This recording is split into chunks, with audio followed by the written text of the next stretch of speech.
మనము యెహోవా యొద్దకు మరలుదము రండి.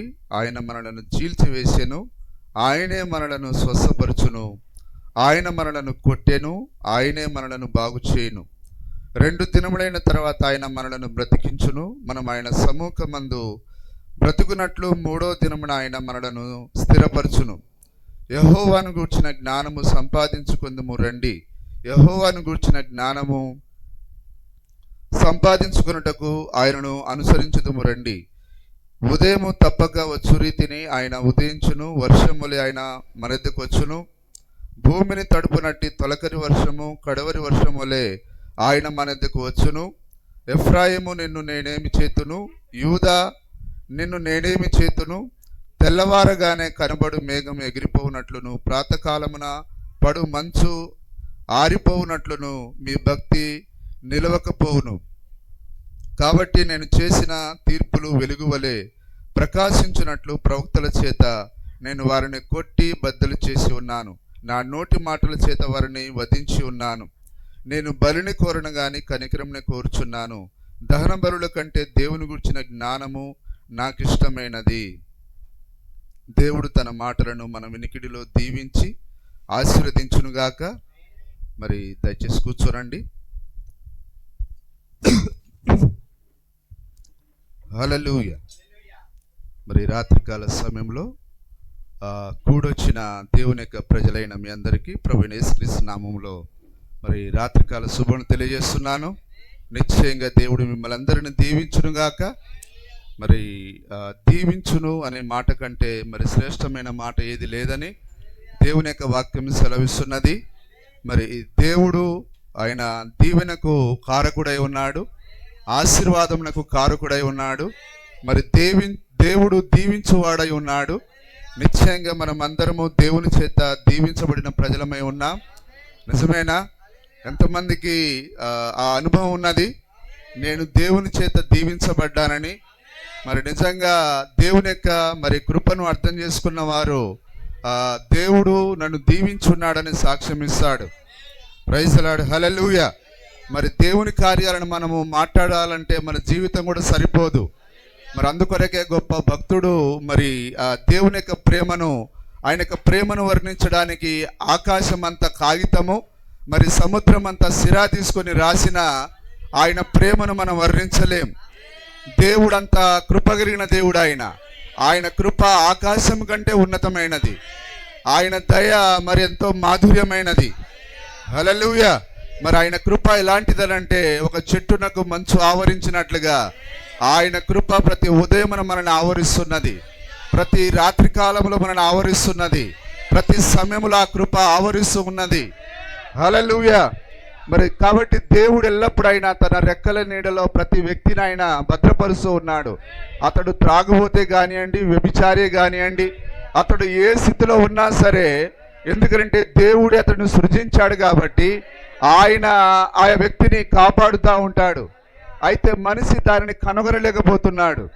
మరి ఈరోజు మానవుడు మరి తనకు జీవం ఎక్కడి నుంచి వచ్చింది, నేను ఏ విధంగా ఈ భూమి మీద జీవిస్తున్నాను, మరి నా జీవానికి మూలం ఎవరనేది మాట్లాడలేకపోతున్నాడు. అన్ని విషయాలు మాట్లాడతాడు. మరి ఈ భూమి ఎక్కడి నుంచి వచ్చింది, ఈ కార్యాలు, ఈ బిల్డింగ్ ఎవరు కట్టారు, మరి ఇదంతా మానవుడు మాట్లాడుతున్నాడు. కానీ ఆ వ్యక్తి ఈ భూమి మీదకి రావడానికి గల దాని వెనకాల ఉన్న దేవుని గురించి ఈరోజు ఎవరు మాట్లాడలేకపోతున్నారు. హల్లెలూయా. నిజమేనా? ఒక కృత్రిమమైన కన్నును సృజించిన ఒక వైద్యుని గురించి మనం మాట్లాడతాం. మరి ఒక కృత్రిమమైన కాలును సృజించిన ఆ వైద్యుని గురించి మనం మాట్లాడతాం. మరి 2 కళ్ళు ఇచ్చిన దేవుని సంగతి ఏంటిది? 2 చేతులు ఇచ్చిన దేవుని సంగతి ఏంటిది? 2 కాళ్ళు ఇచ్చిన దేవుని సంగతి ఏంటిది? నీ అవయవాన్ని పనిచేపిస్తున్న దేవుని సంగతి ఏంటిది? మరి ఒకవేళ నోబెల్ ప్రైజెస్ ఇవ్వాలంటే దేవునికి ఎన్ని ఇవ్వాలి? హల్లెలూయా. మరి కానీ మానవుడు ఎన్నడను దేవుని కొనియాడడు, దేవుని ఘనపరచడు. హల్లెలూయా.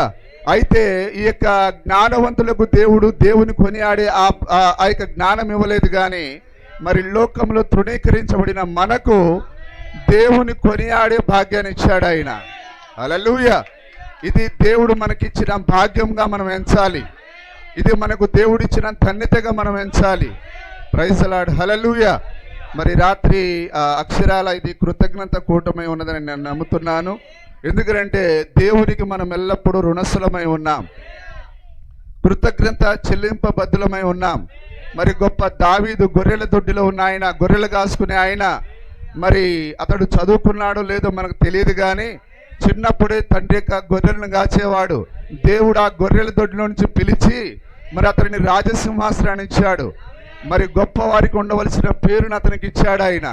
అందుకొరకే ఆ గొప్ప దావీదు రాస్తున్నాడు, మరి ఆయన దేనిని తలుస్తున్నాడంటే, ఒకప్పుడు నేను నా తండ్రి గొర్రెలను ఆ కొండలలో లోయల్లో నేను కాచుకునేవాడిని, నా స్థితి ఎలాంటిదంటే నా అన్నదమ్ములు కూడా నన్ను లెక్క చేయరు. మరి ఆ యొక్క సమూయేలు ప్రవక్త కూడా నన్ను చూచినప్పుడు నేను రాజుగా పనికొస్తానని ప్రవక్త కూడా భావించలేదు. మరి ఆయన ఎవరిని చూశాడంటే, ఎత్తైన భుజాలు గలవారిని. మరి దావీదు పొట్టివాడు, వంగిపోయిన భుజాలు గలవాడు, ఇతడు రాజుగా పనికొస్తాడని సమూయేలు కూడా అనుకోలేదు. కానీ దేవుడు అన్నాడు, సమూయేలు మానవులు పైరూపాన్ని చూస్తారు, అయితే నేను అంతరంగాన్ని చూచేవాడను. ఇప్పుడు కూడా దేవుడు అదే చూస్తున్నాడు.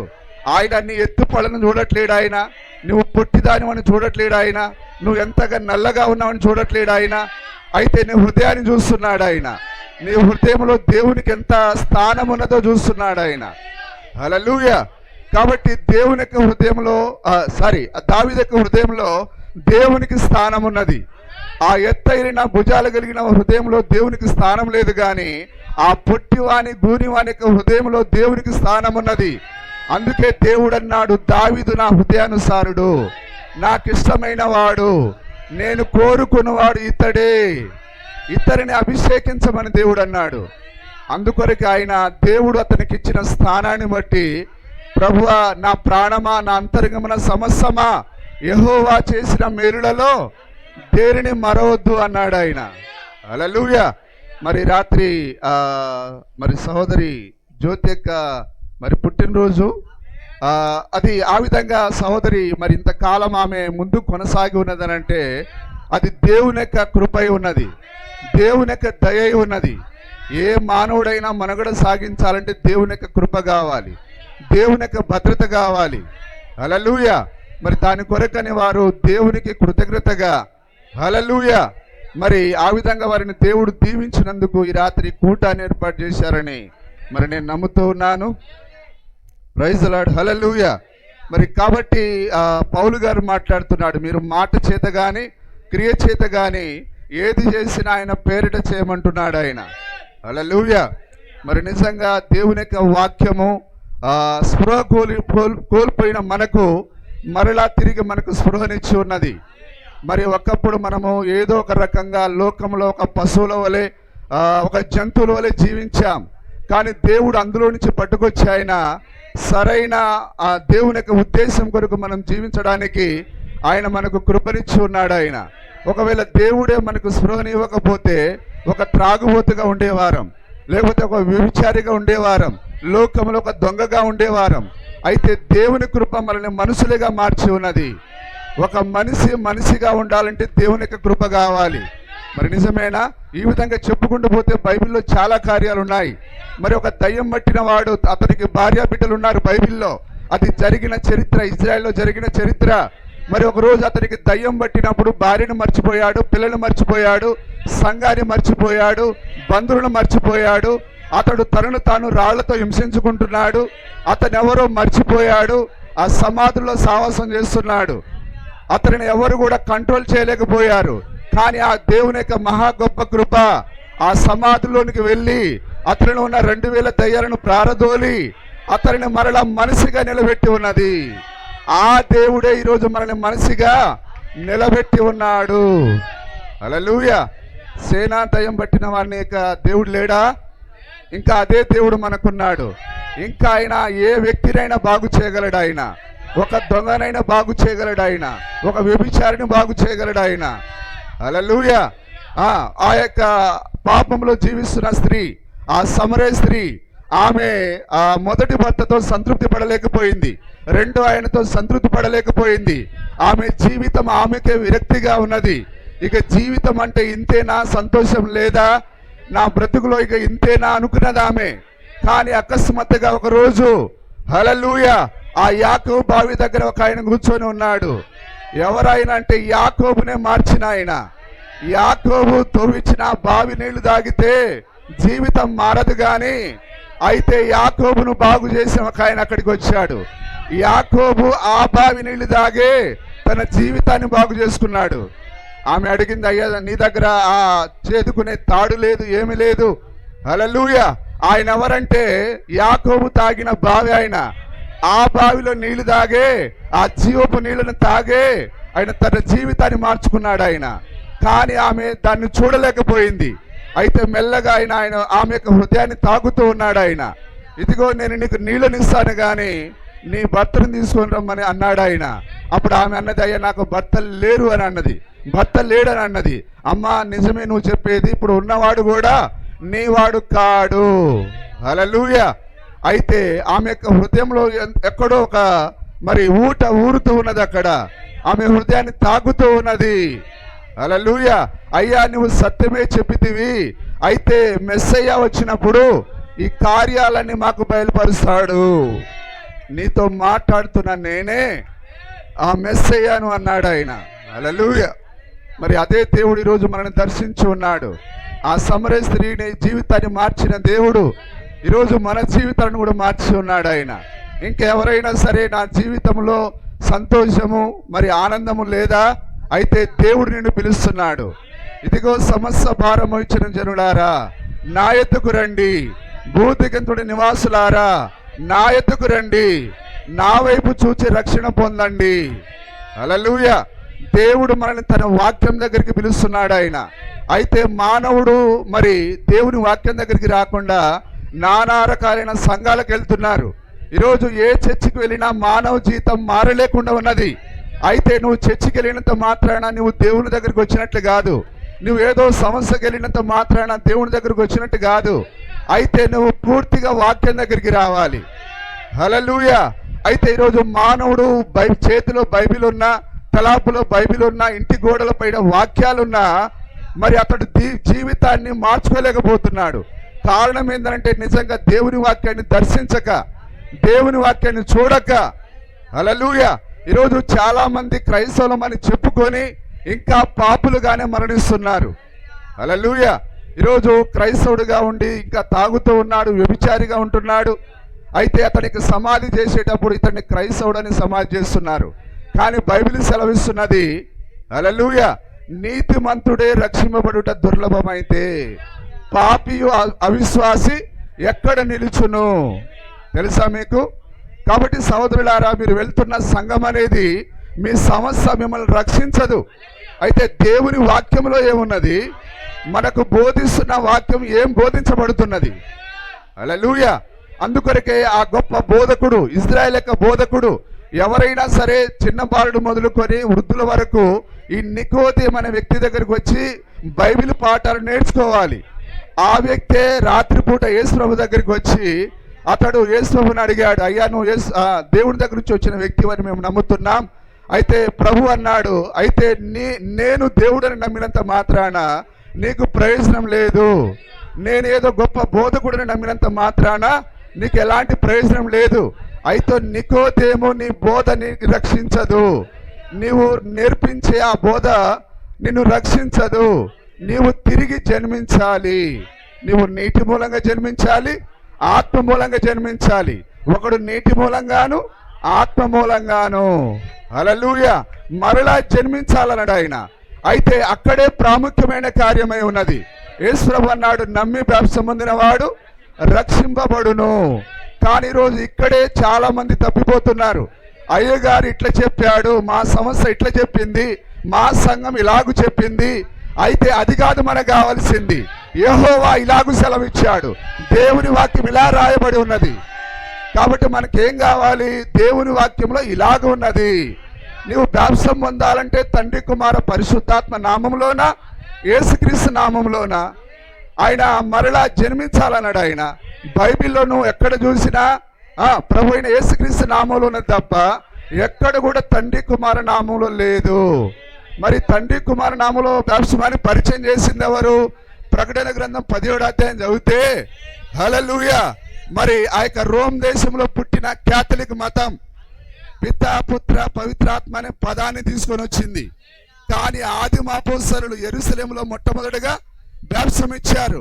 నిజమైన క్యాథలిక్ పుట్టింది రోమ్ దేశంలో, క్రిస్టియానిటీ పుట్టింది యెరూషలేములో, ఇజ్రాయెల్ దేశంలో పుట్టింది.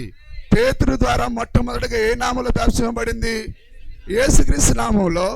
కానీ ఈరోజు సమస్యలు ఎట్లా ఇస్తున్నాయి? తండ్రి కుమార పరిశుద్ధాత్మ నామంలో. ఆ విధంగా మనం బాప్టిజం పొందితే రక్షింపబడము. నీ పాస్టరు ఎన్నిసార్లు నిన్ను పాలలో ముంచినా, మినరల్ వాటర్లో ముంచినా, కొబ్బరి నీళ్ళలో ముంచినా నీవు రక్షింపబడలేవు. నువ్వు బాప్టిజం పొందేటప్పుడు నామం ఉపయోగించాలి. సువార్త అంటేనే నామం. హల్లెలూయా. నామమును గూర్చి రాజ్యమును గూర్చి సువార్త ప్రకటిస్తుండగా. నిజమేనా? ఎంతమంది ఉన్నారు ఇక్కడ? స్పృహలో ఉన్నారా?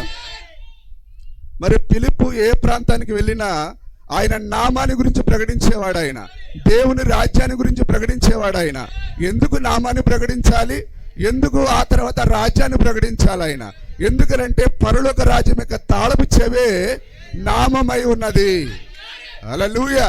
కానీ ఈరోజు ఈ తాళపు చెవిని పక్కన పడేసి మనం చేసే భక్తి వలన ఉపయోగం లేదు. కాబట్టి రాత్రి నేను చెప్పకూడదు ఏంటంటే తప్పకుండా మనం వాక్యం దగ్గరికి రావాలి. హల్లెలూయా. కాబట్టి మరలా మనం దేవుని వాక్యం దగ్గరికి రావాలని దేవుడే కేక వేస్తున్నాడు. ఇప్పుడు కేక నాది కాదు కానీ దేవునిది. దేవుడు ఎల్లప్పుడూ ఆయన సూర్యుని ద్వారా మాట్లాడగలడు, చంద్రుని ద్వారా మాట్లాడగలడు. కానీ ఆయన వాటిని ఉపయోగించుకోలేదు. ఆయన ఎల్లప్పుడూ మానవుల ద్వారానే మాట్లాడతాడు. హల్లెలూయా. ఆయన ఇశ్రాయేలు ప్రజలను విమోచించాలనుకున్నాడు. ఒక మోసేను పట్టుకున్నాడు. ఆయన నినివే పట్టణాన్ని రక్షించాలనుకున్నాడు. ఆయన అయితే సూర్యుని పంపించలేదు కానీ ఆయన యోనాను పంపించాడు. ఆయన ఏ పట్టణానికి పంపించిన ఆయన ప్రవక్తని పంపిస్తాడు. ఆయన కాబట్టి ఈ రాత్రి నా స్వరం అనేది నాది కాదు, ఇది. హల్లెలూయా. ఆయనకు బొంగురు స్వరం కూడా ఉంటుందా సార్?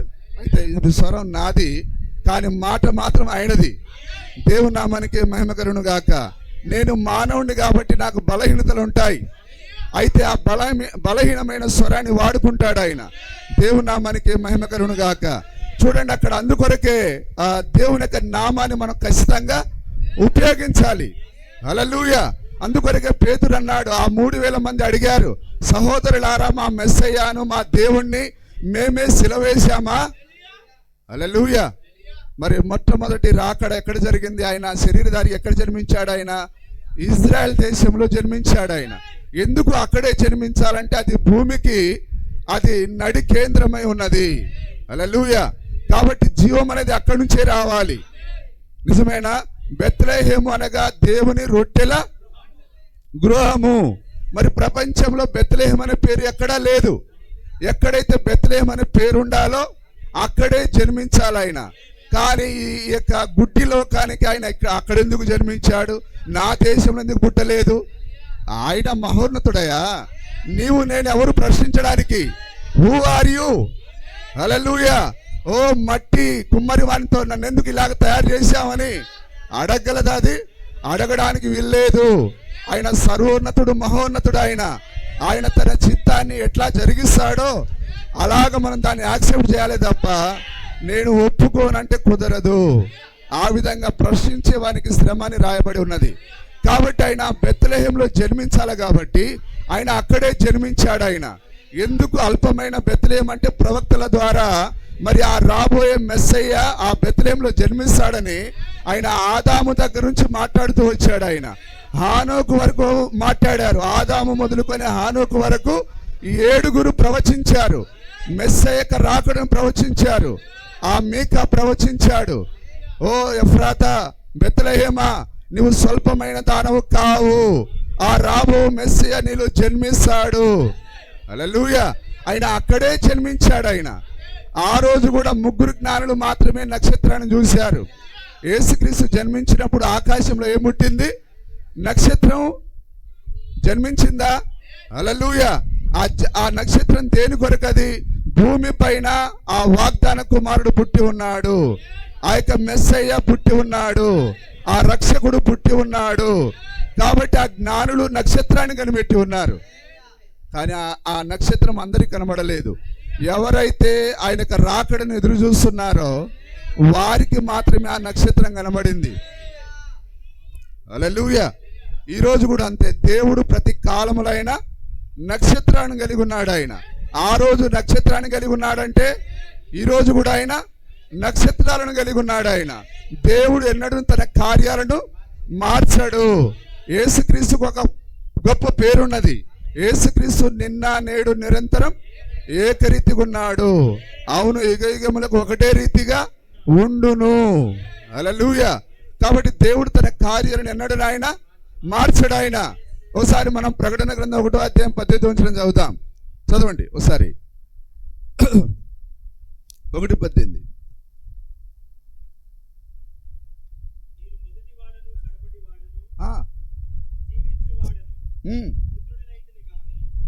మొదటి వాడను, మరి మేము ముగ్గురం అని చెప్పట్లేడు కదా ఆయన. ఇప్పుడు పాస్టర్లు ఏమంటున్నారు? దేవుణ్ణి ముగ్గురుగా చేశారు, పిత, పుత్ర, పవిత్రాత్మ. కానీ ఆయన ఏమంటున్నాడు? నేను మొదటి వాడను, కడపటి వాడను. యెషయా గ్రంథంలో ఏమున్నది? నాకు ముందుగా ఏ దేవుడు నిర్మించబడలేదు, నా తర్వాత ఏ దేవుడు ఉండడు. నేనే యెహోవాను, నేను తప్ప వేరొక యేసు లేడు. వేరొక రక్షకుడు లేడండి. దాని అర్థం వేరొక యేసు లేడు. యేసు అనగా మాటకు అర్థం రక్షకుడు. కాబట్టి ఆయనయే స్వయంగా తన ప్రజల కొరకు ఆయన విమోచించే దానికి వచ్చాడు. ఆయన నశించిన దానిని వెతికి రక్షించే దానికి వచ్చాడు ఆయన. హల్లెలూయా. కానీ మనం ఎప్పుడు నశించాం చెప్పండి? ఏదైనా తోటలో నశించాం. మనం ఆదాము ద్వారా రావాలి.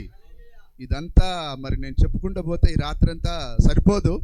సరే, దీన్ని నేను షార్ట్ కట్ చేసి మాట్లాడతాను. దేవుని నామానికి మహిమ కలుగును గాక.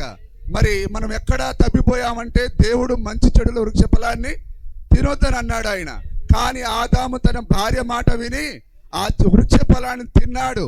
అందువలన మనము దేవుని రూపంలో రావాల్సిన మనము ఒక పాపులుగా మనం జన్మించాం, ఒక రొచ్చులో మనం జన్మించి ఉన్నాం. అందుకొరకు బిడ్డ పుట్టినప్పుడు అతడు ఆ యొక్క రొచ్చుతో, ఆ యొక్క మురికితో నింపబడి ఉంటాడు. అంటే మానవ జన్మ ఒక మురికితో నిండినది. మనం అలా కాదు జన్మించాల్సింది. దేవుడు ఆదామును నేల మంటితో నిర్మించాడు. ఆ తర్వాత వాక్యపు ఆదామును తొలగించాడు ఆయన. కానీ ఈరోజు పాస్టర్లకి ఇలాంటి కార్యాలు ఎందుకు అర్థమవుతాయి? ఎందుకు అర్థం కావాలంటే 7వ దూత లేడు కాబట్టి, ఆ నక్షత్రం లేడు కాబట్టి. ఎవరైనా సరే ఆ మెస్సయ్యను ఎవరు కనుగొన్నారు? ఎవరైతే నక్షత్రాన్ని చూశారో వారు మాత్రమే ఆ యొక్క ఇంటిలోనికి వెళ్ళారు. వాళ్ళు నిజమేనా? అక్కడే మెస్సయ్య ఉన్నాడు, అక్కడే ఆ పుట్టిన బాలుడు అక్కడ ఉన్నాడు. ఈరోజు నీవు కూడా అంతే, నక్షత్రాన్ని వెంబడిస్తేనే నీకు సరైన వాక్య గ్రహింపు వస్తుంది. ఈరోజు నువ్వు ఏ విధంగా వచ్చావో, మరలా ఎక్కడి నుంచి నువ్వు ఏ విధంగా ఆ తప్పిపోయిన రాజ్యానికి వెళ్ళాలో ఆ నక్షత్రం మాత్రమే నీకు చూపిస్తుంది. ఇప్పుడు ఆయన చేతిలో ఎన్ని నక్షత్రాలు ఉన్నాయి? ఒక్క నక్షత్రం సంగతి మాకు తెలియదు సార్. ఇంకా 7 నక్షత్రాలు కూడా ఉన్నాయా? ఉన్నాయి ఖచ్చితంగా. సార్ చదవండి. నేను మొదటి వాడను, కడపటి వాడను, జీవించువాడను, మృతుడనైతిని. చూడండి, మొదటి వాడంటే తండ్రి, కడపటి వాడంటే కుమారుడు, జీవించువాడనంటే పరిశుద్ధాత్మ. ఆయనే తండ్రి, ఆయనే కుమారుడు, ఆయనే పరిశుద్ధాత్మ. ఇంకా వేరొక దేవుడు లేడుగా. ఒకవేళ ఒకనికంటే ఎక్కువ మంది ఉన్నారనుకోండి, అది అక్షరాల మరి దేవుడు అన్నాడు, నేను తప్ప వేరొక దేవుడు నీకు ఉండరాదు. ఎందుకంటే ఇంకొక దేవుడిని నువ్వు పెట్టుకుంటే నువ్వు అక్షరాల చచ్చిన వాడివే. హల్లెలూయా. అందుకొరకే మరి బైబిల్ గ్రంథంలో మనం చూస్తాం, ఆ యొక్క పౌలు గారు ఎందుకు సంఘాన్ని హింసించాడు? మా దేవుడే దేవుడు, ఈ యేసు అనేవాడు దేవుడు కాడు. కానీ ఆ పౌలు గారికి తెలియని సత్యం ఏంటంటే, వారి యొక్క అగ్ని స్తంభంలో నా గొప్ప యెహోవా, ఆ మేఘ స్తంభంలో ఉన్న గొప్ప యెహోవా. హల్లెలూయా. ఇప్పుడు ఆ మేఘ స్తంభం, అగ్ని స్తంభం ఏమైందనంటే, ఆ వాక్యం ఏమైందంటే శరీరధారిగా మారింది. అందుకొరకు ఆయన నేర్చుకున్న విద్య ప్రకారంగా ఆయన వెలుగు రూపంలో తాకి ఉన్నాడు. ఆ వెలుగు ఆయనను తాకినప్పుడు ఆయన అడిగాడు, ఆయన ప్రభువా నీ పేరేంటిది? ఇదిగో నువ్వు ఆ అగ్ని స్తంభం నుంచి నన్ను తాకి ఉన్నావు, నన్ను దర్శించి ఉన్నావు, అయితే నీ పేరేంటిది? నాయన నేను తండ్రి పంపించిన కుమారుని అని అనలేదు ఆయన. సౌలా సౌలా నువ్వు హింసించుచున్నా యేసును అన్నాడు ఆయన. అంటే ఆ యొక్క వెలుగు ఎవరిప్పుడు? ఆ యొక్క గొప్ప యెహోవా. ఆయన పేరు యెహోవా కాదు కానీ ఆయన పేరు యేసుక్రీస్తు. దేవుడు తన పేరును ఆయన మార్చుకున్నాడు. ఆయన ఎందుకంటే ఒక వ్యక్తికి పేరు ఎప్పుడు పెడతారు? జన్మించినప్పుడే పెడతారు. ఆయన జన్మించినప్పుడు ఆయనకు యేసు అనే పేరు పెట్టారు. ఆ విధంగా ఆయనకు పేరు వచ్చింది. మరి ఈ కార్యాలు కూడా విశ్వాసులకు ఏమి నేర్చుకుందామనే ఆ స్పృహ కూడా లేదు. హల్లెలూయా. ఏదో చర్చికి వెళ్తారు, ఆయన ఏదో చెప్తాడు, ఆ పాస్టర్కి అర్థం కాదు, విన్న వారికి అర్థం కాదు, ఆమెనంటారు, ఇంటికి వచ్చేస్తారు. అది కాదు ఇప్పుడు మనకు కావాల్సింది. వాక్యంలో ఏముందో మనకు కావాలి. దేవుడు ఏం చేస్తున్నాడో, ఎట్లా కదులుతున్నాడో అది మనకు కావాలి. బైబిల్లో ఒక మాట ఉన్నది, ఏముందంటే నీ దినమును దాని వర్తమానమును గుర్తించుట. కాబట్టి తప్పకుండా మనం దానిని రికగ్నైజ్ చేయాలి. నీ దినాన్ని నువ్వు దాని యొక్క సూచనను గుర్తించాలి. నీ దినమును దాని వర్తమానమును అంగీకరించాలి లేదా గుర్తించాలి. ఎవరైతే ఆ దినాన్ని వారు గుర్తించలేదో వారందరూ శత్రువుల చేతిలో హతమై ఉన్నారు. హల్లెలూయా. సరే, ఇప్పుడు ఇవన్నీ నేను చెప్పడం కష్టమే, అయితే చదువుతాం దీన్ని. మొదటివాడను కడపటివాడను జీవించువాడను మృతుడనైతిని గాని. హల్లెలూయా. రెండో దేవుడు కాదు, మూడో దేవుడు కాదు, చనిపోయింది. ఎవరైతే మొదటివాడుగా ఉన్నాడో ఆయనే మరణించి మరలా తిరిగి లేచి ఉన్నాడు. హల్లెలూయా. నిజమేనా? దేవుని యొక్క మాట ఎల్లప్పుడూ మాధుర్యమైనది. హల్లెలూయా. మృతుడనైతిని గాని ఇదిగో యుగయుగములు సజీవుడనై ఉన్నాను మరియు మరణం యొక్కయు పాతాళ లోకము యొక్కయు పాతాళ లోకం యొక్కయు తాళపు చెవులు నా స్వాధీనంలో ఉన్నవి. ఇప్పుడు ఎవరైనా పాతాళానికి మరణానికి వెళ్ళాలంటే యేసు దగ్గరికి పోవాలి. కానీ పరలోకానికి పోవాలంటే మరి చెప్పండి, ఎవరైనా ఆన్సర్ చెప్పండి. ఎనీవన్? పరలోకం పోవాలంటే ఏ విధంగా? ట్రంప్ దగ్గరికి పోదామా? లేకపోతే నేతాన్యాహు దగ్గరికి పోదామా? ఆయన దగ్గర కేవలం బాంబుల తాళాలు మాత్రమే ఉన్నాయి. ఏ దేశాన్ని లేపేయాలో ఆ నేతాన్యాహు గారికి బాగా తెలుసు. హల్లెలూయా. మరి వారు ఇరాన్ దేశానికి పోయి ఈజీగా బాంబులు వేసి వస్తున్నారు. ఎందుకంటే దేవుడిచ్చిన అధికారం అది వారికి. వారిని ఎవ్వరు కూడా ఆపలేరు. ఎందుకు ఈరోజు ఆ చిన్న దేశానికి ప్రపంచ దేశాలు భయపడుతున్నాయి? వారి వెనకాల దేవుడున్నాడు. వారు ప్రత్యేకంగా ఏర్పరచబడిన ప్రజలు. అక్కడ ఇజ్రాయెల్ దేశంలో ఇంకా 1,44,000 మంది దేవుని ప్రజలు ఉన్నారు. ఆ విత్తనాన్ని ఆయన కాపాడుతున్నాడు. ఆయన ఈ ప్రపంచం అంతా కట్టగట్టుకొని పోయి దానిపైన బాంబులేసిన ఒక్కడి కూడా పేలవు. ఎందుకంటే ప్రతి వృక్షం పైన దేవదూతలు కాచుకొని ఉన్నాయి. ఆ విధంగా నేను చెప్పట్లేను, బైబిల్ చెప్తున్నది. హల్లెలూయా. దేవుని నామానికి మహిమ కలుగును గాక. ఇప్పుడు మనం చదివిన మూలవాక్యం కూడా అదే. ఆయన 2 దినముల తర్వాత ఆయన మనల్ని దర్శిస్తాడు. ఆయనే మనల్ని చీల్చాడు, చేరదీసేది కూడా ఆయనే. 2 దినాలంటే ఇప్పుడు 2 దినాలు అయినాయా?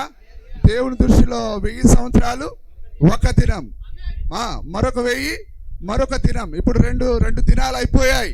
ఈ 2 దినాలు అయిపోయిందనంటే వధువు పైకి వెళ్ళిపోవాలి. హల్లెలూయా. దేవుని యొక్క భార్య ఇక్కడ ఉన్నది, గొర్రె పిల్ల యొక్క భార్య ఇక్కడ ఉన్నది. యేసుక్రీస్తు అక్షరంలో 5 అక్షరాలు ఉంటాయి. మీరు బ్రైడ్ అని రాయండి. ఎన్ని ఉంటాయి సార్? 5ఏనా? కాబట్టి ఆయన పేరే ఆమెకు పెట్టబడి ఉన్నది. ఈమె ఎవరంటే శ్రీమతి యేసు. ఈమె శ్రీమతి సిఎస్ఐ కాదు, శ్రీమతి బ్యాప్టిస్ట్ కాదు, లేకపోతే ఆమెకు పిచ్చి పిచ్చి పేర్లు ఉండవండి. ఏ స్త్రీ అయినా తన భర్త ఇంటి పేరుతో పిలువబడుతుంది. నిజమేనా? అలా కొద్దిగా మెల్లగా, ఎందుకంటే కొత్త వారికి అర్థం కావడానికి. అంటే మన అడ్డాలో మనం అర్చినా ఏం కాదు. కాబట్టి కొత్త వారు అర్థం చేసుకోవడానికి ప్రయత్నం చేస్తున్నారు వాళ్ళు. మరి మన అరుపుల ద్వారా అంటే అరవడం మంచిదే. ఎక్కడైతే మరి ఆ ప్రధాన యాజకుడు రక్తాన్ని తీసుకొని ఆయన నడుస్తా ఉంటే యెహోవా పరిశుద్ధుడు పరిశుద్ధుడని శబ్దం రావాలి. శబ్దం రావట్లేదనంటే అతడు చనిపోయిన వాడని అర్థం. అప్పుడు ఆయన ఏం చేసేవారు? తాడు పట్టుకొని బయటికి లాగేసేవారు. కాబట్టి నిశ్శబ్దంగా ఎక్కడుంటాం మనం? సమాధుల్లో మాత్రమే ఉంటాం. హల్లెలూయా. కానీ ఇట్లాగా అల్లరి చేసేది ఎక్కడ కూడా ఉండదండి ప్రపంచంలో. అయితే దేవుడు ఎక్కడైతే ఉంటాడో అక్కడ ఉంటుంది. మీరు ఏ చర్చికైనా వెళ్ళండి, నిశ్శబ్దం. ఎందుకంటే వాళ్ళు పోయేది ఎక్కడికంటే సమాధులు, తోటలోకి వెళ్తున్నారు. ఎందుకంటే అందుకొరకే ఆ దూతలు అన్నారు, సజీవుడైన వారిని మీరు మృతుల్లో ఎందుకు వెతుకుతున్నారని. కాబట్టి మీరు వెళ్ళే సంవత్సరాల్లో దేవుడు లేడు. ఆయన వాక్యంలో ఉన్నాడు ఆయన. కాబట్టి మనల్ని అందరినీ దేవుడు వాక్యం దగ్గరికి పిలుస్తున్నాడు. నేను కూడా పిలిచేది వాక్యం దగ్గరికి. నేను నా చర్చికి రమ్మని పిలవట్లేదు, కానీ వాక్యం దగ్గరికి రమ్మని పిలుస్తున్నాను. హల్లెలూయా. చదవండి సార్. పాతాళ లోకము యొక్కయు మరణం యొక్కయు తాళపు చేతులు నా స్వాధీనంలో ఉన్నవి. ఎప్పుడైనా ఈ తాళాలు ఏంటిదని గుర్తించారా? మరణం ఎక్కయు పాతాళ లోకం ఎక్కయు తాళపు చెవులు నా స్వాధీనంలో. హల్లెలూయా. ఈరోజు మేము చాలా ప్రాంతాలు తిరుగుతూ ఉన్నాం. తిరిగి సువార్త చేస్తాం.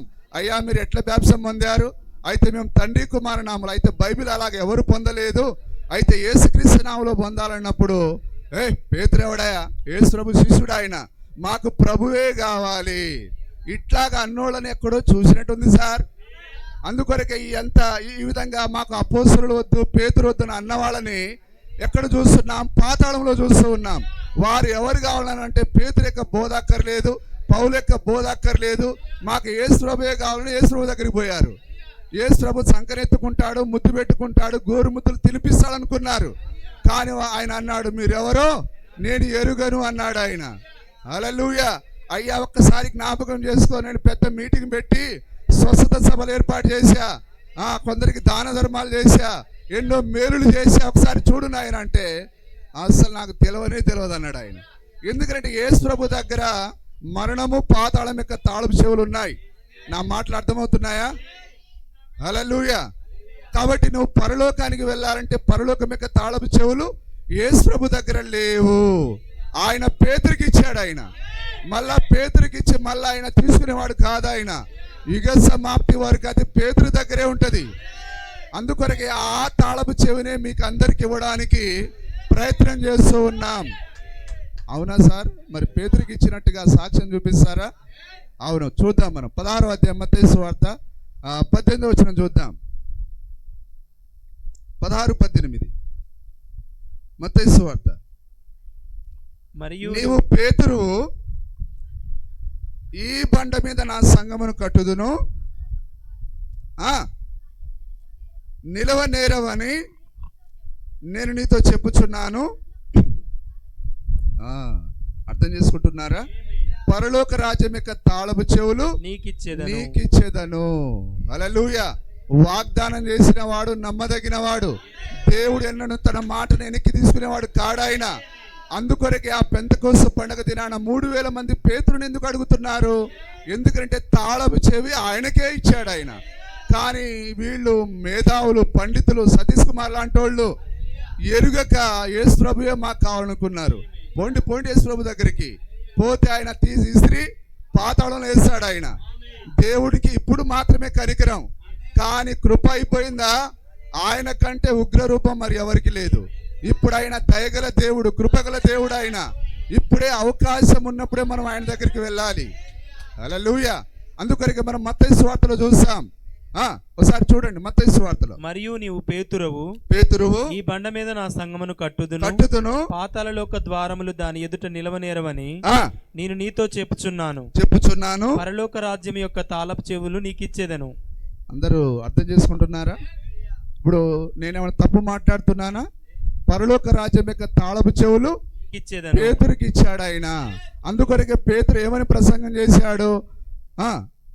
పాప క్షమాపణ నిమిత్తం ప్రతివాడు యేసుక్రీస్తు నామమున బాప్తిసం పొందుడి, అప్పుడు మీరు పరిశుద్ధాత్మను వరం పొందుదురు. అవే తాళాలంటే, ఒకటి యేసుక్రీస్తు నామములో బాప్తిసం పొందుట, మరొకటి పరిశుద్ధాత్మను పొందుకొనుట. ఈ రెండు లేకపోతే నువ్వు దేవుని రాజ్యానికి వెళ్ళలేవు. అందుకొరకు ఆ నికోదేము యేసు ప్రభు దగ్గరికి వచ్చినప్పుడు కూడా ఆయన ఈ రెండు కార్యాలు మాట్లాడి ఉన్నాడు. ఒకడు నీటి మూలంగాను ఆత్మ మూలంగాను, నీటి మూలంగాను ఆత్మ మూలంగాను. నికోదేముకు ఒక మాట, పేతురుకు ఒక మాట లేదండి. ఎంతమంది వచ్చినా అదే మాట మాట్లాడతాడు ఆయన. నిజమేనా? ఒకసారి చూద్దాం మనం. అపోస్తల కార్యం 2:8 36 నుంచి చదవండి. 36 నుంచి. మరియు మీరు సిలువ వేసిన యేసునే దేవుడు ప్రభువునుగాను క్రీస్తునుగాను నియమించెను. దేవుడు ప్రభువుగాను క్రీస్తుగాను నియమించెను. హల్లెలూయా. ఆ యేసే ప్రభు అట, క్రీస్తు అట. అంటే ఏమర్థం అవుతుంది మనకు? ఒక చదువుకుంటూ పోవడం తప్ప ఆ లోతైన కార్యాలు మనకు అర్థం కావు. అర్థం కావాలంటే నీకు 7వ నక్షత్రం కావాలి. హల్లెలూయా. ఆ యొక్క జ్ఞానులు నేరుగా ఇంటి దగ్గరికి వెళ్ళారంటే, యేసు ప్రభువును కనుగొన్నారంటే వారికి దారి చూపింది ఎవరు చెప్పండి? ఆ నక్షత్రం. అందుకొరకే ఈ రోజు కూడా నేనేమైనా పెద్ద పండితుడిని కాదు, బైబిల్ని ఒకసారి కూడా నేను పూర్తి చేయలేదు, కానీ నేను మాట్లాడుతున్న మాటలు నావి కావివి. దేవుడు పంపించిన 7వ దూత, 7వ నక్షత్రం, ఆయన ద్వారా ఇచ్చిన వర్తమానాన్ని నేను మాట్లాడుతున్నాను. ఆయన ఏదో సొంతంగా మాట్లాడలేదు, కానీ వాక్యం నుంచి మాట్లాడి ఉన్నాడు ఆయన. దాన్ని నేను ఎత్తి మరలా మాట్లాడుతున్నాను. హల్లెలూయా. మీరు సిలువ వేసిన యేసునే దేవుడు ప్రభుగాను క్రీస్తుగాను నియమించెను. ఇప్పుడు దేవుడు తన్ను తాను ఆయన ఏ విధంగా నియమించుకున్నాడు? ఆయన కుమారుడుగా నియమించుకున్నాడు, ఆయన ప్రభువుగా నియమించుకున్నాడు, ఆయన పరిశుద్ధాత్మగా నియమించుకున్నాడు ఆయన. హల్లెలూయా. దాన్నే మాట్లాడుతున్నాడు ఆయన. ఇది ఇశ్రాయేలు వంశమంతయు రూఢిగా తెలుసుకున్న ఒక్కరిద్దరుగా తెలుసుకోవాల్సింది. ఈరోజు మనం కూడా ఆత్మ సంబంధమైన ఇశ్రాయేలులము. కాబట్టి ఈరోజు మనం కూడా ప్రపంచవ్యాప్తంగా ఉన్న క్రైస్తవులు ఈ సత్యాన్ని తెలుసుకోవాలి.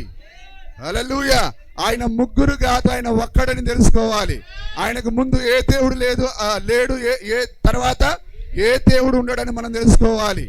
బాప్తిసం పొందాలంటే యేసుక్రీస్తు నామములోనే పొందాలనే సత్యాన్ని మనం గ్రహించాలి. నువ్వు ఎంత భక్తిపరుడవైనా నీకు అది ఏ మేలు చేయదు. అది బైబిల్ సెలవిచ్చింది, నీతిమంతుడే రక్షింపబడుట దుర్లభం అన్నాడు ఆయన. కాబట్టి మన నీతి మనం రక్షించదు, కానీ దేవుని యొక్క నీతి మనం రక్షిస్తుంది. ఆ నీతి ఏదంటే వాక్యాన్ని చేపట్టుట, నీ దినపు వర్తమానాన్ని చేపట్టుట, అదే నీతి అయి ఉన్నది. హల్లెలూయా. వారు ఈ మాట విని హృదయంలో నొచ్చుకొని సహోదరులారా, సరే మీరందరూ దయచేసి గ్రహించడానికి ప్రయత్నం చేయండి. సహోదరులారా, మేమేమి చేతుమని పేతురును కడమ అపోస్తలును అడగగా, మేమేం చేయాలి సార్? 40 రోజులు ఉపవాసం ఉండాలా? 7 రోజులు మా ఇంట్లో కూటాలు ఏర్పాటు చేయాలా? ఇంకా బుద్ధి లేని పాస్టర్లు ఉన్నారు. ఈరోజు క్రైస్తవం అంతా డబ్బు డబ్బు డబ్బు. వారి గుండె పైన స్టెథోస్కోప్ పెడితే లబ్ డబ్ రాదు, dub dub dub dub dub dub. దరిద్రులు డబ్బును ఏం చేసుకుంటారో తెలియదు. హల్లెలూయా. డబ్బు జీవాన్ని ఇవ్వదు. ఒకడు దీవించబడుట జీవానికి మూలం కాదు. నీకు అర్థమైంది? Amen. Praise the Lord, glory. Hallelujah. దేవుడు నీ చెవులను తెరవకపోయినా సైగను బట్టి ఆమేన్ అంటున్నావు. దేవుని నామానికి స్తుతి కలుగును గాక. హల్లెలూయా. నిజమేనా? చూడండి దేవుని కార్యాలు. వారు ఈ మాట విని హృదయంలో నొచ్చుకొని సహోదరులారా, మేమేమి చేతుమని పేతురును కడమ అపోస్తలును అడగగా పేతురు మీరు మారు మనసు పొంది పాపక్షమాపణ నిమిత్తము. వాళ్ళు ఏమనాలే, ఏం మాట్లాడుతున్నావు? మేము ఎవరని తెలుసా? అబ్రహాం సంతానం, సున్నతి పొందిన వారం. మళ్ళా మాకు బాప్తిసం పొందుకోమని చెప్తున్నావా? అట్లా అనలేదు వాళ్ళు. ఎందుకంటే పేతురు దేవుని మనిషిని వారు చూశారు. పేతురికి ఎంత చదువు వస్తుందని వాడు చూడలేదు. ఆయన గడ్డం ఎట్లా ఉందని చూడలేదు. మీరు కూడా నా బట్టలు చూడకండి, నేను ఒక సామాన్యుడిని. నా మాటను చూడకండి, నా మాటలు తిన్నగా వస్తాయా లేకపోతే వేరొక రకంగా, అది చూడకండి. ఆ రాహాబ్ అనే సహోదరి మరి ఆ వేగుల వారు పోయినప్పుడు ఆ యెహోషువ ఎలాంటి బట్టలు వేసుకున్నాడు, ఆ వేగుల వారు ఎలాంటి బట్టలు వేసుకున్నారు, వారి యొక్క మాట తీరు ఎలాగున్నది, అది చూడలేదట ఆమె. వారు దేవుని ప్రజలు, వీరితో దేవుడున్నాడు, అది ఆమె చూసి గౌరవించింది. అందుకొరకే ఇప్పటికీ మనం రాహాబు గురించి మాట్లాడుతూ ఉన్నాం. ఏ స్త్రీ అయితే, ఏ పురుషుడైతే దేవుని ప్రజలను గౌరవిస్తారో వారు తప్పకుండా దీవించబడతారు. హల్లెలూయా. ఆ వేగుల వారిని చేర్చుకొని వారి మాటను విన్నందుకు రాహాబుతో పాటు ఆమె కుటుంబం అంతా రక్షింపబడింది. హల్లెలూయా. దేవుని నామానికి మహిమ కలుగును గాక. అందుకొరకే యేసుక్రీస్తు అన్నాడు, ఈ చిన్న వారిలో ఒకరికి చేస్తే నాకును చేసినట్టే. ఆ వేగుల వారికి చేసినప్పుడు ఆమె ఎవరికి చేసింది? దేవునికి చేసింది. దేవుడు ఆమెను జ్ఞాపకం చేసుకున్నాడు. యెరికో మొత్తం నాశనమైంది, కానీ ఆమె యొక్క ఇల్లు ఏ మాత్రం కూలిపోలేదు. ఆ దేవుడే మనకి ఇంకా ఉన్నాడు. ఆ గొప్ప కృపగల దేవుడు మనకున్నాడు. మనము దేవుని ప్రజలను గౌరవిద్దాం. దేవుడు మనల్ని గౌరవిస్తాడు, మనల్ని ఆశీర్వదిస్తాడు ఆయన. కాబట్టి ఆ 3000 మంది, ఆ పేతురుకు చదువు వస్తుందా రాదా, ఇతడు ఏ పాఠశాలలో ఎన్ని డిగ్రీలు చేశాడు, అలలు అవన్నీ చూడలేదు వాళ్ళు. ఆయన ద్వారా వచ్చిన ఆ యొక్క దయగల మాటలను వారు విన్నారు. ఆ 3000 మంది, ఆ మోటువాడైన పామరుడైన కనీసం ఎన్నడూ తన జీవితంలో వేలుముద్ర కూడా వేయలేదట ఆయన. అలాంటి అజ్ఞాని ఆయన, కానీ దేవుడు అతన్ని వాడుకున్నాడు. హల్లెలూయా. మరి ఒకవేళ మనమైతే ఏం చేస్తాం? డిగ్రీలు చదువుకోనరా, బీఎడ్ చేసుకోనరా, లేకపోతే బీటీహెచ్ చెయ్యి, ఆ హెచ్ చెయ్యి. ఏ హెచ్లు పనికిరావండి, ఏ డీడీలు పనికిరావు. డీడీ అనగా డాక్టర్ ఆఫ్ డివైనిటీ, అది పనికి చేయదు. అది మన సర్టిఫికెట్లు 4 గీరుకోవడానికి కూడా పని చేయదు. పౌలు గారికి బోర్డని సర్టిఫికెట్లు ఉన్నాయి. ఆ గమాలీయుల దగ్గర పెద్ద పెద్ద పట్టాలు పొందుకొని లామినేషన్ చేయించుకున్నాడు ఆయన. లామినేషన్ చేయించుకొని ఎవరిని హింసిస్తున్నాడు? దేవుని ప్రజలను హింసిస్తున్నాడు. తర్వాత దమస్కు మార్గంలో కళ్ళు తెరవబడిన తర్వాత పోయి ఇంటికి పోయి సర్టిఫికెట్లన్నీ కాలబెట్టి మళ్ళా పోయి బైబిల్ ఎత్తుకొని పోయి అరేబియా ఎడారిలో నిశ్శబ్దంగా బంధువులు రాని ప్రదేశంలో, ఎవ్వరు కూడా కలవని ప్రదేశంలో అరణ్యంలో కూర్చొని 3 సంవత్సరాలు బైబిల్ చదివి, అవును ఇదిగో ఈ క్రీస్తే, ఈ యేసే మా క్రీస్తే ఉన్నాడు, మళ్ళా ఉల్టా బోధ చేయడం మొదలుపెట్టిండు. వాళ్ళు అనుకున్నారు ఈ పిచ్చోడు బాగా డిగ్రీలు చేసి వీనికి మతిపోయింది, పౌలా వెర్రివాడా అని అన్నారు అందరూ. అంతే ఉంటుంది మరి, జ్ఞానం నేర్చుకొని మళ్ళీ తగ్గించుకుంటే ఆ విధంగా ఉంటుంది. యాక్సెప్ట్ చేయదు లోకం, కానీ ఎవరు నమ్మినా నమ్మకపోయినా. అందుకొరకే పౌలు గారు ఏమన్నాడు? నేను నా వెనక ఉన్న వాటిని మరిచి నాకున్న సమస్యని పెంటగా ఎంచుకొని. హల్లెలూయా. ఆయనకు అప్పట్లోనే ఇన్నోవా కారు ఉండేది, అంటే గుర్రం ఉండేది ఆయనకి. మరి ఆయన వారి తల్లిదండ్రులు ఎట్లా పెంచారంటే, కుమారుడు నువ్వు యాజకుడిగా ఉండాలి. అతడు మట్టిలో పిల్లలతో ఆడుతూ ఉంటే పిల్లలతో ఆడుకొనిచ్చేవారు కాదట, అతనికి మరి మంచి వస్త్రాలు ధరింపజేసేవారు. కానీ అట్లాంటోడు ఇప్పుడు ఏం చేస్తున్నాడు? డేరాలు కొడుతున్నాడు, మట్టిలో పడుకుంటున్నాడు, ఒకటే అంగిని ఉతుక్కొని మళ్ళా దొడుకుంటున్నాడు. దేవుని కొరకు జీవించే వ్యక్తి అలాగుంటాడు. Praise the Lord. హల్లెలూయా. ఈరోజు పాస్టర్లకు పొట్టగోసి అక్షరం ఉండదు, కానీ కార్లు బడాయిలు, అతని వెనకాల మరి అంగరక్షకులు. తీరా చూస్తే దరిద్రుడు పొట్టలో ఒక అక్షరం దేవుని వాక్యం ఉండదు. పేతురు ఏం చెప్పిండు అది తెలియదు, కానీ ఎప్పుడు డబ్బు డబ్బు డబ్బు. అందుకొరకే స్టెథోస్కోప్ పెడితే అది లబ్ డబ్ అనే దానికి బదులుగా డబ్ డబ్ డబ్ డబ్, అది వాస్తవం. అది ఈరోజు గవర్నమెంట్ స్కూళ్లను ఎట్లయితే పిల్లలు పంపించట్లేరో, అలాగనే పాస్టర్లను కూడా ఈరోజు ఎవరు నమ్మట్లేరు. పాస్టర్లు ఏమయ్యారంటే దొంగలయ్యారని. ఒక్కడన్నా ఒక ఊరికి పోయినా ఏ పాస్టర్కి మంచి సాక్ష్యం ఉన్నది చెప్పండి? హల్లెలూయా. అయ్యా పలానా పాస్టర్ యవ్వనస్తుడు మా ప్రాంతంలో వచ్చిండు, ఒక అమ్మాయిని లేపుకొని పోయిండు, అదే నా సాక్ష్యం. హల్లెలూయా. ఒకవేళ మీరు కావాలంటే కొన్ని గ్రామాలు తిరగండి, సర్వే చేయండి. ఒకవేళ నా మాట అబద్ధమైతే వచ్చి నన్ను కొట్టండి, నేను అంగీకారం, దానికి నేను సవాలుగా నిలబడతాను. దేవుని నామానికి మహిమ కలుగును గాక. సరే, మన వాక్యంలో చూద్దాం. పేతురు మారు మనసు పొంది పాపక్షమాపణ నిమిత్తము ప్రతివాడు యేసుక్రీస్తు నామమున బాప్తిస్ము పొందుడి. ఉన్నారు అందరు ఇక్కడ? ప్రతివాడు, ఫలానా సంవత్సరం వాళ్ళు ఇంకొక నామంలో, ఆ సంవత్సరం వాళ్ళు ఇంకొక నామంలో అని లేదు. ప్రతివాడు, భూమి పైన మానవునిగా జన్మించిన ఏ వ్యక్తి అయినా సరే, ప్రతివాడు యేసుక్రీస్తు నామంలో బాప్తిసం పొందాలి. కానీ చాలా మంది ఏమంటారంటే, మా విశ్వాసం మాది, మీ విశ్వాసం మీది. ఇద్దరు దేవుళ్ళు ఉన్నారా? అందుకొరకే పౌలు ఏమో ఇట్లాంటి తిక్కలోళ్ళు ఉంటారని ముందే రాశాడు ఆయన. దేవుడు ఒక్కడే, ప్రభు ఒక్కడే, విశ్వాసం ఒక్కటే, బాప్తిసం ఒక్కటే. మీ విశ్వాసం మీది, మా విశ్వాసం మీది అని అనేటోళ్ళు వస్తారని దేవుడు ముందే వాక్యాన్ని రాయించాడు ఆయన. కాబట్టి అందరికీ ఒకే విశ్వాసం ఉన్నది. ఆ విశ్వాసం ఆయన పేతురులో పెట్టాడు ఆయన, ఆ విశ్వాసాన్ని ఆయన 12 మంది అపోస్తలులు పెట్టాడు ఆయన. ఆ విశ్వాసాన్ని మనం చేపట్టాలి. ఇప్పుడు మీరు చూసారా, యేసు ప్రభు 3 రోజులు ప్రసంగం చేశాడు ఆయన. అక్కడ ఆయన 5 రొట్టెలు 2 చేపలు తీసుకొని 5,000 మందికి పంచిపెట్టాడు ఆయన.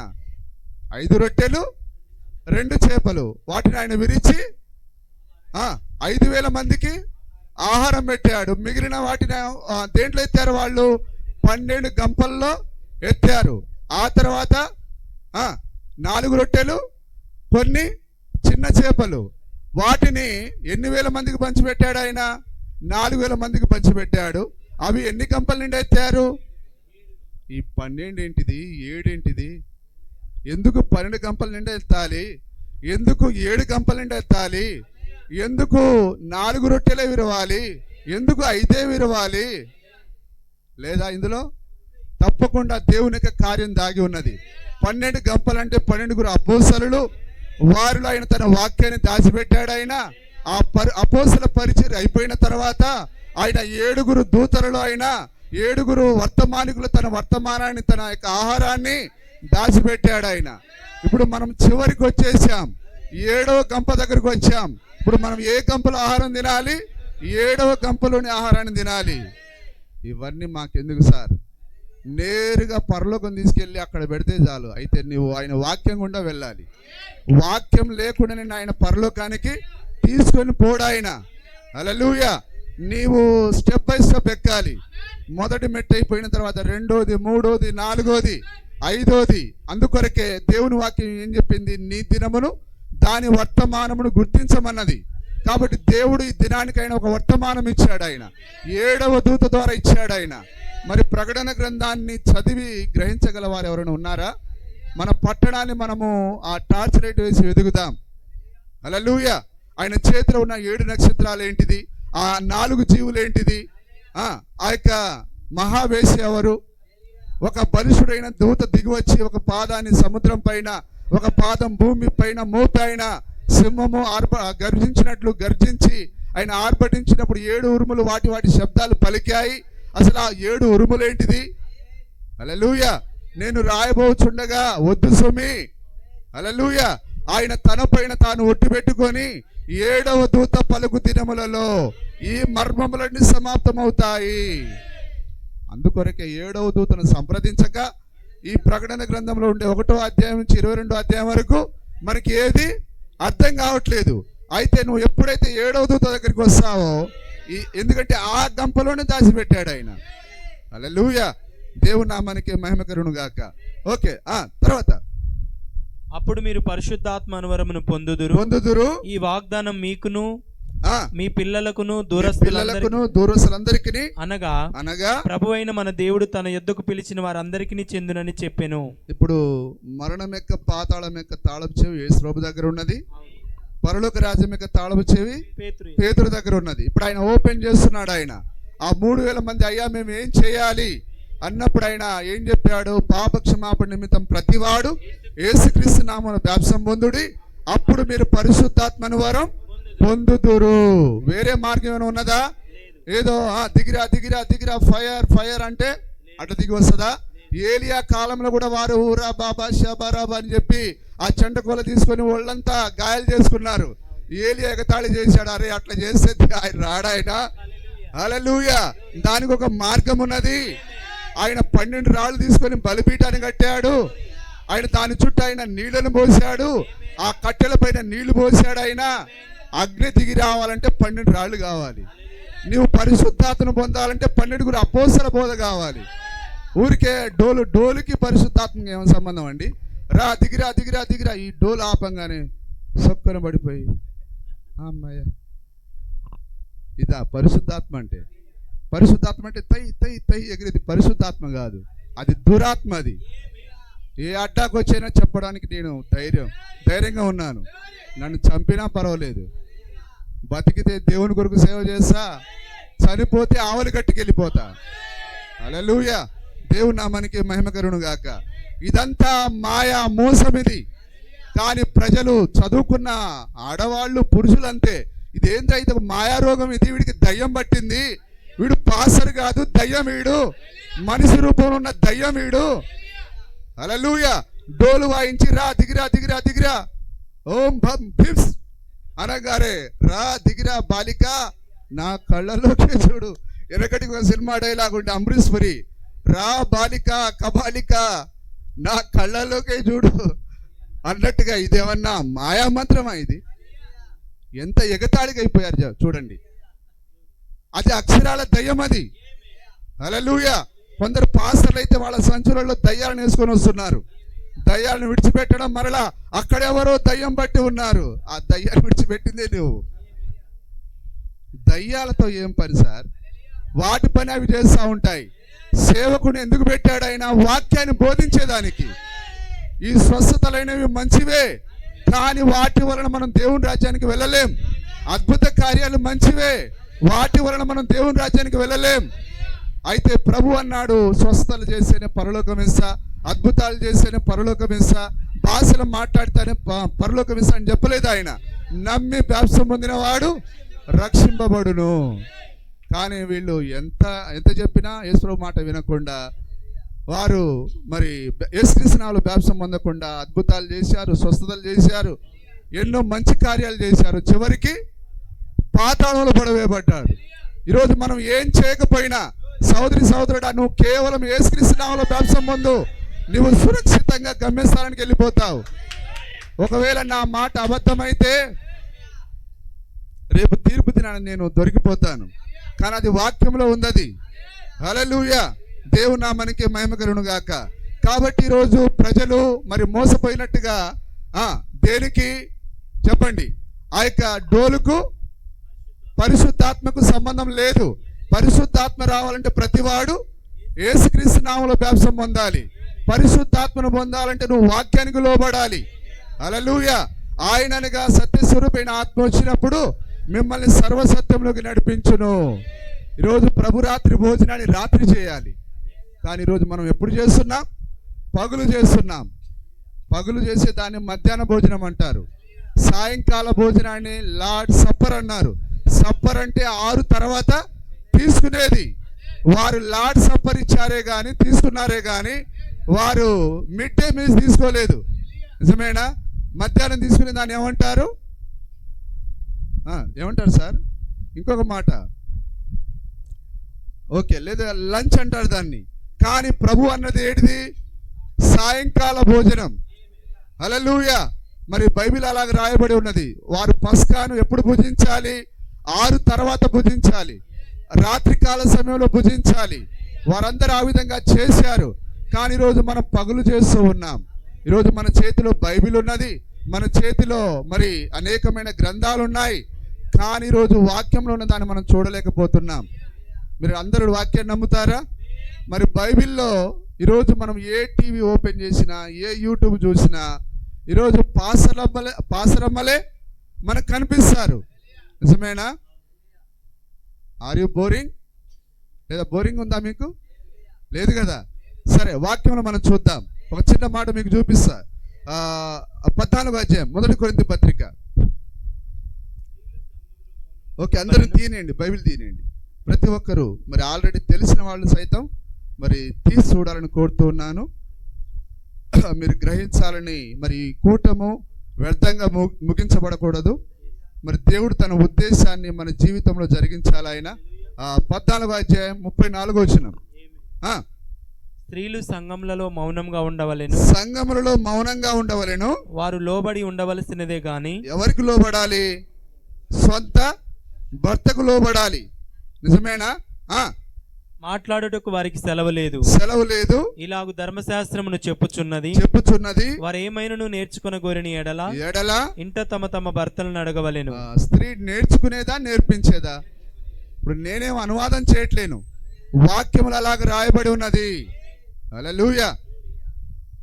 కొద్దిగా మెల్లగా ఆమేన్ చెప్పండి, మిగతా వారికి అర్థం కావడానికి. హల్లెలూయా. వారు ఏమని నేర్చుకున్న గోరిన ఎడల ఇంట తమ తమ భర్తలను అడగవలెను. మరి వాక్యాన్ని మార్చే అధికారం దేవుడు ఎవరికైనా ఇచ్చాడా? మరి వాక్యాన్ని కరెక్షన్ చేసే అధికారం ఎవరికి లేదు. అందుకొరకైనా చివరిలో ఆయన ముగించాడు. ఆయన దీనికి ఒకటి కలపొద్దు, ఒకటి తీసివేయకూడదు. ఎవడైనా వీటితో కలిపినా తీసివేసినా జీవవృక్షంలోను పరిశుద్ధ పట్టణంలోను వానికి పాలు లేదు. ఇప్పుడు ఉన్న వాక్యాన్ని ఉన్నదిగానే మనం తీసుకోవాలి. నిజమేనా? ఎంతమంది స్త్రీలు ఈ వాక్యాన్ని చదవట్లేరు. కానీ ఆ చదువుతున్న స్త్రీలే ఈరోజు పుల్పిట్ ఎక్కి వాక్యాన్ని బోధిస్తున్నారు. స్త్రీ ప్రసంగం చేయవచ్చని, వాక్యాన్ని బోధించవచ్చని బైబిల్లో ఉందా? పౌలు గారు ఏమన్నా అనుమతి ఇచ్చాడా? కానీ ఈరోజు మనం వాక్య విరోధంగా సేవ చేసే స్త్రీలను మర్యాద గల స్త్రీలుగా మనం చూస్తున్నాం. వారు వాక్యాన్ని అగౌరవపరుస్తున్నారా, దేవుని గౌరవిస్తున్నారా? ఒకసారి మీరు ఆలోచన చేయండి. హల్లెలూయా. దేవుడు మరి తన చిత్తానికి విరోధంగా ఏది చేయడు ఆయన. మరి బైబిల్లో ఒక టైటిల్ ఉన్నది, దేవుని చిత్తం లేకుండా దేవునికి ఒక సేవ చేయ యత్నించుట. హల్లెలూయా. మరి దావీదు ఆ మందసాన్ని తీసుకొని రావాలనుకున్నాడు. ఆయన ఉన్నారా? దావీదు ఎవరు, మందసం ఎవరు అనకండి, ఎందుకంటే మనమందరం క్రైస్తవులం కాబట్టి. మరి దావీదు మందసాన్ని తీసుకొని రావాలంటే ఆయన ఎవరిని సంప్రదించాలి? నాతానును సంప్రదించాలి, ప్రవక్తను సంప్రదించాలి. కానీ సంప్రదించకుండా మిలిటరీ వ్యవస్థ దగ్గరికి పోయాడు. అరే మీరు ఏమంటారు శాస్త్రపతి, ఏమంటావు అని వాళ్ళని అడిగి, అయ్యా మీరు చెప్పింది రైట్, మీరు రాజులు కదా, మరి మీరు ఏది చెప్తే అదే. హల్లెలూయా. ఇప్పుడు ఆయన మేళ తాళాలతో డ్యాన్స్తో దుమ్ము రేపుతున్నాడుగా. ఇక ఆయన రెచ్చిపోతున్నాడు. ఎందుకంటే మందసం తన యొక్క గ్రామంలోనికి వస్తున్నది, తన పట్టణంలోనికి వస్తున్నది. అతడు మరి చాలా చక్కగా నాట్యం ఆడుతూ ఉన్నాడు. కానీ మధ్యలో అకస్మాత్తుగా ఆ యొక్క ఎద్దు కాలు జారింది. నిజమేనా? హల్లెలూయా. దానిని ఉజ్జా అనే వ్యక్తి దాన్ని ఆపడానికి ప్రయత్నించాడు. వెంటనే అతడు అక్కడికక్కడే పడి చచ్చాడు. ఎందుకనగా ఒక అమాయకుడు చావడానికి కారకుడు ఎవరు? దావీదు. ఈ రోజు కూడా అంతే, అమాయకులు చాలా మంది ఆ తప్పుడు సిద్ధాంతాల్లో విశ్వాసం ఉంచి చనిపోతూ ఉన్నారు. వాక్యాన్ని ఎక్కడ తీసుకొని రావాలి? కొత్త ఎడ్ల బండిలో కాదు, ఆయన కొత్త ఆ బండిని తయారు చేయించి దాంట్లో తీసుకొని వస్తున్నాడు ఆయన. కానీ దేవుడు మోసే ద్వారా ఏం ఆజ్ఞాపించాడు? దాని లేవీలు మాత్రమే మోయాలి. హల్లెలూయా. ఈ వాక్యం సమస్య మోయకూడదు, విశ్వాసులు మోయాల దీనిని, లేవీలు మోయాల దీనిని. హల్లెలూయా. దేవుని నామానికి మహిమ కలుగును గాక. ఇప్పుడు దావీదు యొక్క ఉద్దేశం మంచిదే, కొత్త ఎడ్ల బండి మంచిదే, ఆ యొక్క మందసాన్ని తీసుకొని రావడం మంచిదే, ఆ ఆటపాటలు మంచివే, ఆ డాన్స్ మంచిదే, ఆ కేకలు మంచిదే, ఆ ఆమెలు మంచివే. కానీ అతడు ఆ యొక్క తీసుకొచ్చే విధానం అది తప్పది, అది సరైన విధానం కాదు. అది ఆ యొక్క లేవీల దగ్గరికి వెళ్ళి వారి యొక్క భుజాల మీద మోసుకొని రావాలి. కానీ ఆ విధంగా వాక్యాన్ని తేనందున ఒక అమాయకుడు, నీతిమంతుడు ఉజ్జా చనిపోయాడు. ఈరోజు చాలా మంది అమాయకులు ఈ తప్పుడు బోధనను నమ్మి చనిపోయి పాతాళానికి వెళ్తూ ఉన్నారు. హల్లెలూయా. నా ఓడలే, నా ఇష్టానుసారుడు దావీదే కదా, పోరిడాన్ని వదిలిపెట్టలేదు ఆయన. దేవునికి తన మన అనేది లేదు. ఎవడు తప్పు చేసినా తప్పు తప్పే.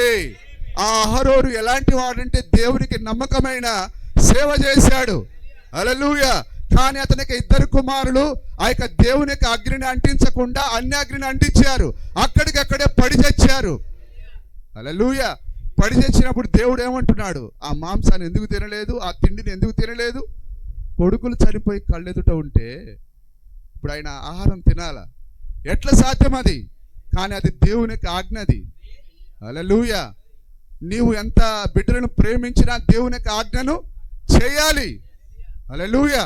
కానీ ఈరోజు పాస్టర్లకు, విశ్వాసులకు తమాష అయిపోయింది, ఆశామాష అయిపోయింది. దేవుని వాక్యాన్ని గౌరవించాలనే ఆ యొక్క స్పృహ లేకుండా పోయింది. అందుకొరకే ఈ కాలాన్ని దేవుడు అన్నాడు, నువ్వు గుడ్డిదాని అన్నాడు ఆయన, నువ్వు దిగంబరత్వం కలిగి ఉన్నావు అన్నాడు ఆయన. ఇదిగో నీ కనులకు కాటుకుని నా దగ్గర కొరమన్నాడు ఆయన. ఈ రాత్రి దేవుడు అందుకే తన కాటుకుని అమ్ముతున్నాడు ఆయన. ఎవరైనా ఇష్టపడితే దీన్ని కొనుక్కోండి, ఇది ఉచితంగా ఇవ్వబడుతుంది. హల్లెలూయా. దేవుని నామానికి మహిమ కలుగును గాక. ఆ యొక్క యవ్వనస్తుడు యేసు ప్రభు దగ్గరికి వచ్చాడు. అయ్యా మరి యేసు ప్రభు అతన్ని ప్రేమించాడు. అతని జీవితంలో సారాయి తాగలేదు, వ్యభిచారం చేయలేదు, ఎవరిని మోసం చేయలేదు. అతడు చాలా మంచి వ్యక్తి. ప్రభుని అడిగాడు, అయ్యా నిత్య జీవం నాకు కావాలి, అయితే నన్ను వెంబడించమన్నాడు. వెంబడించకుండా వెళ్ళిపోయాడు. కానీ ఎక్కడున్నాడు? చివరికి నీతిమంతుడే యేసు ప్రభుని వెంబడించనందున పాతాళంలో ఉన్నాడు. కానీ కురుపులు బట్టి ఆ యొక్క కుక్కలు మాంసాన్ని నాకి ఉన్నాయి. అతని డ్రెస్సింగ్ ఎవరంటే నర్సులు కాదు వచ్చింది, కుక్కలు వచ్చి అతని యొక్క కురుపులను నాకాయి. కానీ దేవుని కొరకు నమ్మకంగా జీవించాడు, పరలోకానికి వెళ్ళాడు. ఇతడు మరి ఆ దేవుని వెంబడించకుండా నీతిమంతుడిగా ఉండి పాతాళానికి వెళ్ళాడు. నిజమేనా? దేవుని నామానికి స్తుతి కలుగును గాక. ఇప్పుడు మనకు ఎంత పెద్ద సమస్య ఉన్నది, మనకి ఎన్ని మంచి కార్యాలు ఉన్నవనేది కాదు, దేవుని యొక్క చిత్త ప్రకారంగా మనం సేవ చేయాలి. ఇప్పుడు స్త్రీలు ప్రసంగం చేసేది దేవుని చిత్తమేనా? ఒక్క స్త్రీకైనా పోనీ ఇద్దరికి ముగ్గురికి సరే బుద్ధి లేదనుకుంటే మరి అంతమంది స్త్రీలు ఏమైపోయారు? అమ్మా నువ్వు ఎందుకు ప్రసంగం చేస్తున్నావు? ఏరి వీర నారిమను లేరి, ప్రశ్నించేవారేరి. అమ్మ వాక్యం ఇలాగుంటే నువ్వు ఎందుకు సేవ చేస్తున్నావు? హల్లెలూయా. ఒక ఆమెను మరి కొందరు సహోదరులు కూర్చుంటే బయట కూర్చోండి, ఊరికేందా?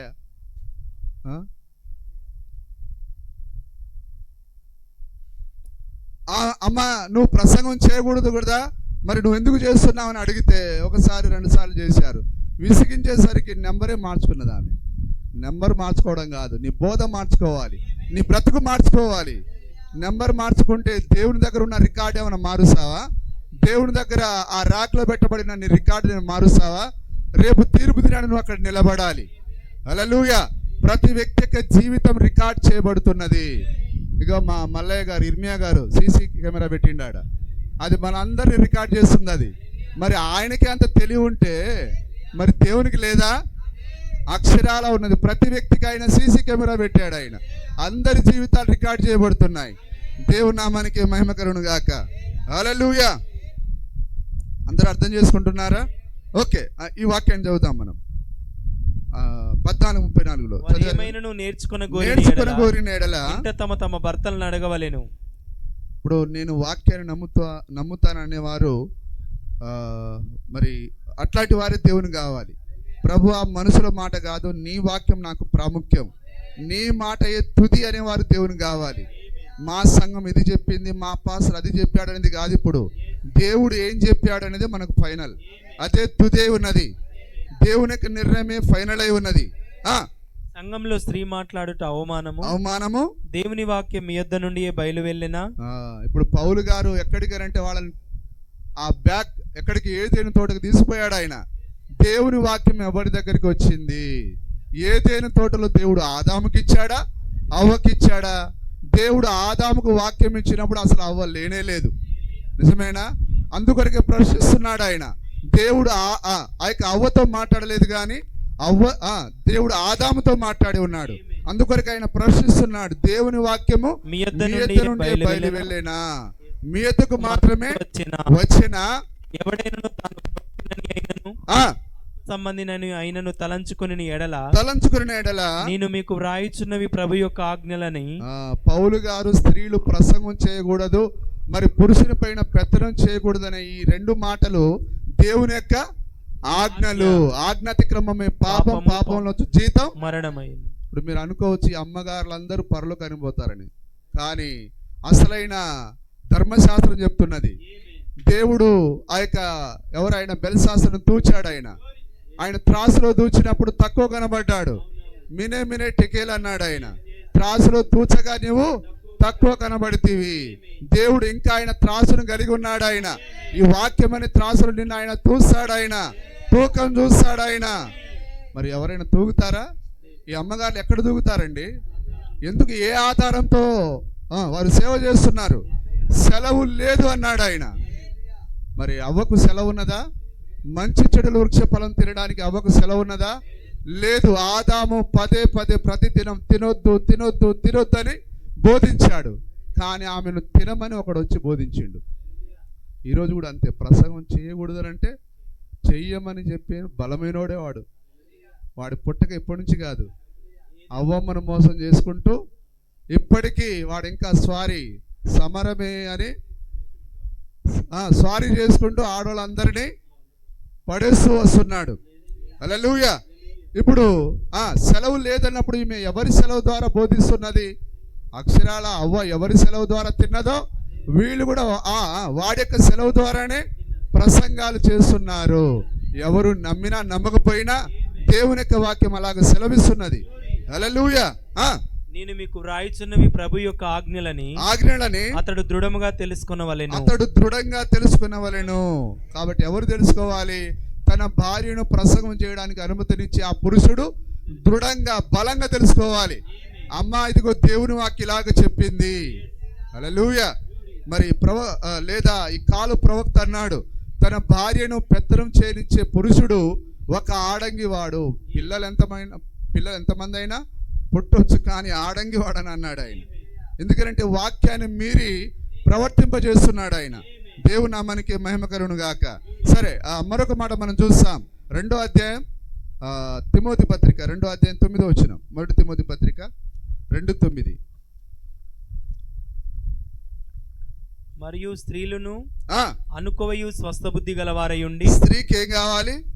అనుకోవ కావాలి. స్వస్థ బుద్ధియు. శారా, అబ్రహాము శారా అన్నప్పుడు శారా అన్నప్పుడు ఏరా అని అనలేదట. హల్లెలూయా. నా ఏలినవాడా, నా ప్రభువా, నా యజమానుడా, ఇదిగో నీ దాసురాలు ఆలకిస్తున్నది, ఆజ్ఞాపించుము. శారా, ఇదిగో 3 మానికల పిండితో రొట్టెని చేయి. ఈ ముసలోడిని ఏం చేయాలి? ఎవరిని పడితే వాళ్ళ ఇంటికి పట్టుకొని వస్తాడు. ఎవరయ్యా వచ్చింది? అట్లా చూడలేదట ఆమె. ఆజ్ఞాపించాడు ఆయన, రొట్టెలు చేసింది, కూరను వండింది, గిన్నెలు అందించింది అబ్రహాముకి. Praise Lord. హల్లెలూయా. నిజమేనా? చూడండి, శారా వంటి అణుకువ కావాలి, శారా వంటి స్వస్థత బుద్ధి కావాలి. Praise Lord. హల్లెలూయా. మరియు స్త్రీలను అనుకువయు స్వస్థ బుద్ధి గలవారై ఉండి. ఇంకో మాట చెప్పేనా, మరియ కంటే పరిశుద్ధురాలు ఎవరున్నారండి? యేసు ప్రభువును కన్న తల్లి ఆమె.